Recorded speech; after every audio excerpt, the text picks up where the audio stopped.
अब की बार अरविंद को पूरा कंफर्म हो गया था कि ये कोई दूसरे के घर में या बाजू वाले के घर में या कहीं दूसरी जगह से आवाज में आ रही है, कोई इनके छत पे रो रहा है।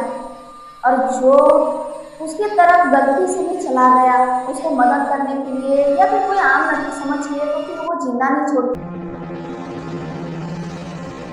नमस्कार दोस्तों, आज मैं एक ऐसी घटना लेकर आई हूँ जो ये घटना एक अरविंद नाम के लड़के के साथ में घटता है। कहानी में आगे बढ़ने से पहले अगर आप लोग मेरे चैनल पे नए हो तो सब्सक्राइब कर लीजिएगा ताकि हॉरर से रिलेटेड वीडियो आपके पास सबसे पहले पहुंचे। दोस्तों, अरविंद कोलकाता शहर के एक छोटे से गांव के रहने वाला था, लेकिन अरविंद, उनके बहन भाई, उनके मम्मी पापा सब कोलकाता में रहते थे और उनके दादी और दादाजी गांव में रहते थे। अरविंद और इनके भाई बहन सब कोलकाता में रह के ही पढ़ाई करते थे। इन लोग दादी का घर तभी आते हैं जब छुट्टियां लगती, स्कूल में कॉलेजों में छुट्टियां लगती तभी इन लोग गांव आते घूमने के लिए। लेकिन जब भी अरविंद गांव आता था अपने दादी के घर, तो वो दादी का घर में बहुत कम रुका करता था। वो अधिकतर अपने मामा के घर में रुकता था। अरविंद के मामा सब 4 भाई थे, तो वो सबसे ज्यादा वो अपने बड़े मामा को चाहता था और उनके बड़े मामा भी इनको ज्यादा चाहता था। अरविंद कभी भी जाता था अपने मामा के घर में तो बड़े मामा के घर पे रुकता था और उनकी बड़ी मामी अच्छा अच्छा पकवान बना के देती और ये खाता, और इस वजह से ये ज्यादा अधिकतर अपने मामा के घर में रुकता। और वो मामा के घर में जाता पर बहुत कम, लेकिन सबसे ज्यादा रुकता अरविंद तो वो अपने बड़े मामा के घर में। अब क्या होता है, पिछले 3-4 साल से इन लोग कहीं भी नहीं जा पाए थे, कहीं भी नहीं गए थे। अब ये होता है कि इन लोगों को गर्मी का छुट्टी लग जाता है, तो अरविंद के पापा बोलते हैं कि चलो दादी का घर, वहाँ छुट्टियां बिता के फिर वापस आ जाएंगे। उनके घर वाले भी सब जाने के लिए तैयार हो जाते हैं। सारे लोग दादी का घर आते हैं। दादी का घर में बहुत अच्छी तरीके से छुट्टियां मनाते हैं सारे लोग, उनके पूरे परिवार हंसी खुशी से पूरी छुट्टियां मनाते हैं। अब वापस कोलकाता आने में मात्र 2 से 3 दिन रह गया था। अरविंद को मामा घर की याद आ रही थी।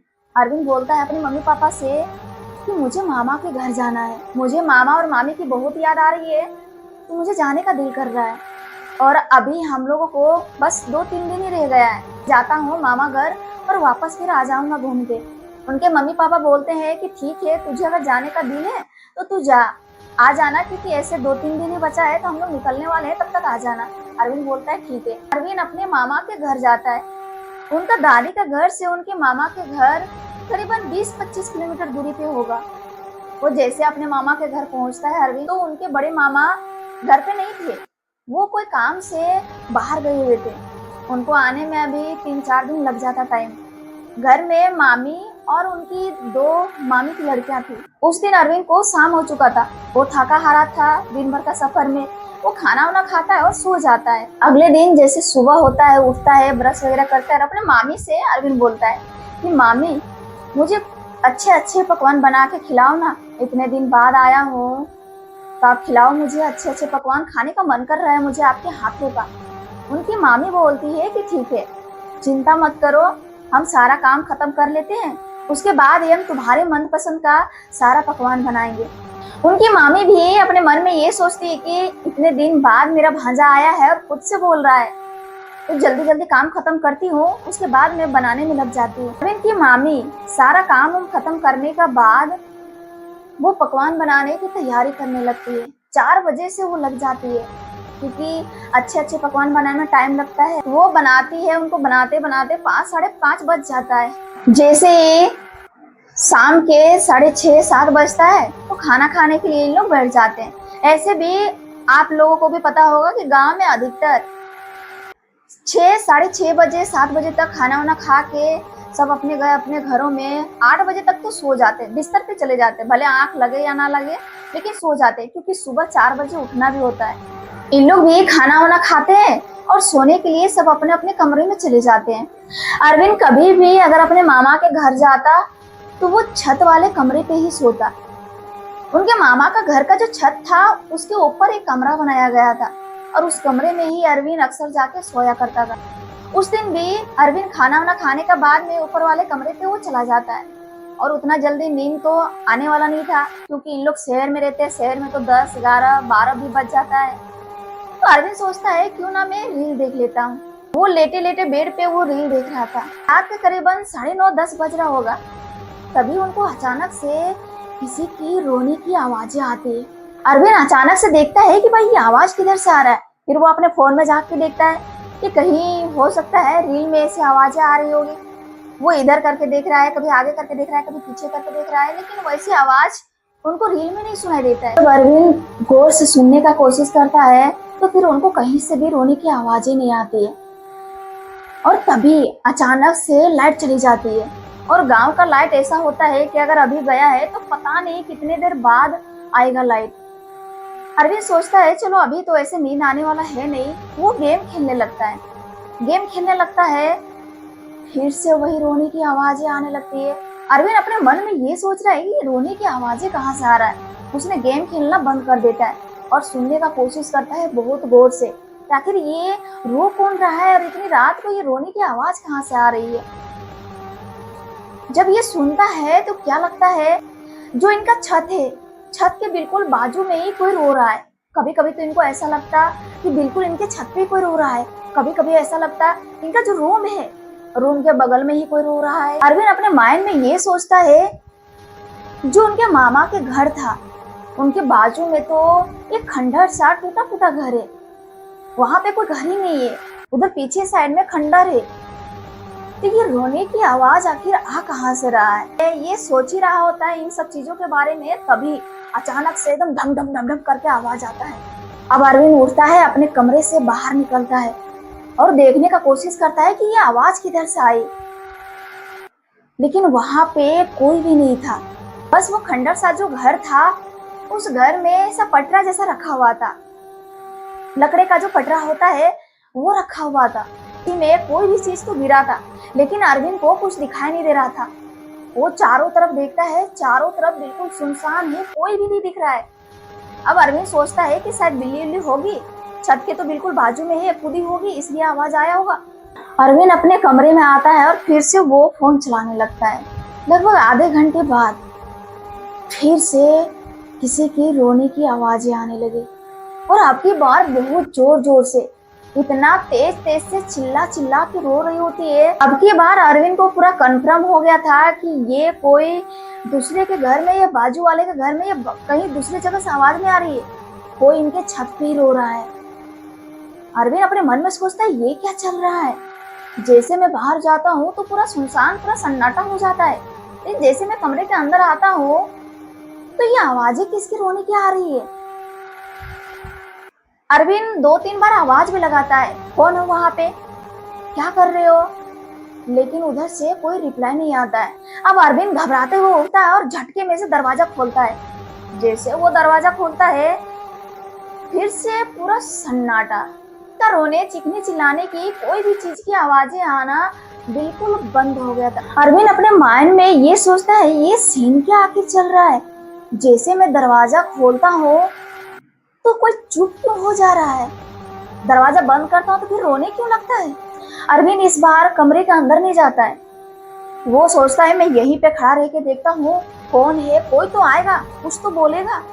वो वहीं पे खड़े खड़े वो फोन चलाने लगता है। तभी फिर से वही सेम आवाजें, बिल्कुल उनके मामा का छत है, वो जो खंडर वाला है घर, उधर से आवाजें आने लगती है, और बहुत तेज तेज चिल्लाने की, चीखने की, रोने की आवाजें। तुरंत अरविंद समझ जाता है कुछ तो लफड़ा है, मामी को जाके बताना पड़ेगा। वो जल्दी जल्दी नीचे आता है। अभी तक भी लाइट नहीं आई थी। लाइट गई हुई है तब से, लेकिन आई नहीं थी। गांव में ऐसा ही होता है, अगर लाइट एक बार चला गया तो बड़ी मुश्किल में बहुत देर बाद लाइट आता है। तो ये जैसे जाता है तो वहां पे क्या देखता है अरविंद, तो उनकी मामी अभी तक जगी हुई है। उनकी मामी की दोनों लड़कियां सोई हुई है और वो उनके मामा से बात कर रही थी। अरविंद अपने मामी से बोलता है कि मामी बाद में बात करना फोन से, अभी अभी मेरे साथ में ऐसा ऐसा हुआ। जैसे अरविंद बताता है तो उनकी मामी, उनके मामा भी सुन लेता है। उसकी मामी स्पीकर में कर देती है फोन। उनका मामा बोलता है कि बेटा ऐसा मेरे साथ भी हुआ है। एक बार हमारे घर में मेहमान आए थे और हम छत वाले कमरे में रुके, हमारे साथ भी ऐसा ही हुआ था। अंदर से किसी लड़की की रोने की आवाजें आ रही थी। अरविंद बोलता है, हाँ मामा, वो लड़की की आवाज ही थी, औरत की आवाज थी, लेकिन आखिर ये है क्या?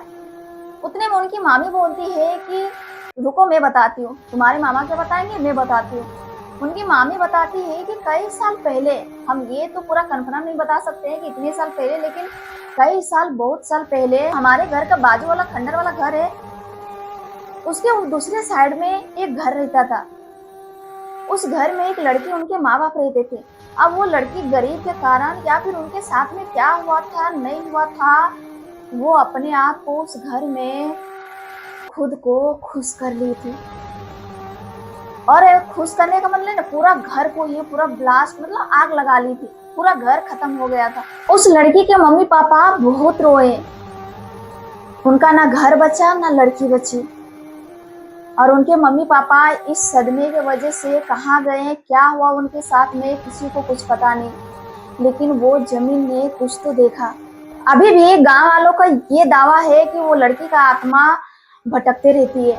रात में कोई भी अकेले उधर जाने से डरता है, कोई भी नहीं जाता है उधर। वो रोती है, चिल्लाती है, चीखती है, बुलाती है लोगों को, और जो उसकी तरफ गलती से भी चला गया उसको मदद करने के लिए या फिर कोई आम लड़की समझ के, तो फिर वो जिंदा नहीं छोड़ती है। अरविंद बोलता है, मामी तो आपने ये बात मुझे पहले क्यों नहीं बताई?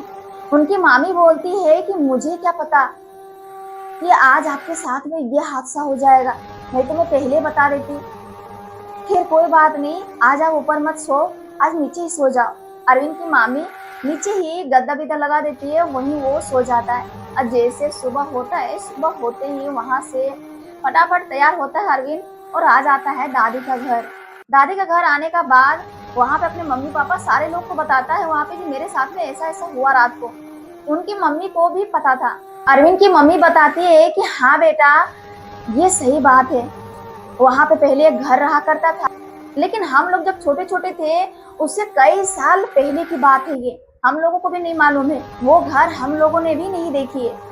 लेकिन लोगों का अभी भी कहना है कि वहाँ पे उस लड़की का आत्मा भटकते रहती है। तो अरविंद अपनी मम्मी से ये बोलता है कि मम्मी, मैं तो कमरे में सो रहा था, मैं तो कहीं गया नहीं था, फिर भी उनकी आवाजें मुझे रात भर सुनाई दी। मैं मामी के पास भी सोया था, पर फिर भी मुझे रात भर उनकी आवाजें सुनाई दे रही थी। तो उनकी मम्मी पूछती है कि तुमने उनको आवाज दिया था क्या?